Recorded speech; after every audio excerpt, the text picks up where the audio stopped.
นี่คือเส้นทางเมืองป่านาตุงเทียบกับพางกุ้งโอ้ยแตกต่างกะหลายเขตเมืองปากลายแข่งสยาบุรีหาบเห็นอยู่นี้บ่แม่นหาบตัดแต่งบุคคลในภาพก็แม่นคนจริงๆบ่แม่นตัวแสดงเจ้าเมืองเจ้าแข็งจงเห็นใจเถอะนะเห็นใจประสาทั้ง5หมู่บ้านนาตุงนาคาน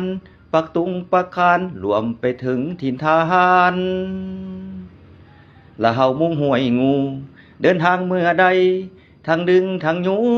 โซเฟอร์นักสู้มือกำพวงมาลัยเวลาว่างเมื่อใด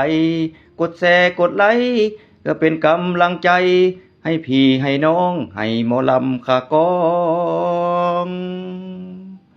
ได้สร้างคลิปต่อไป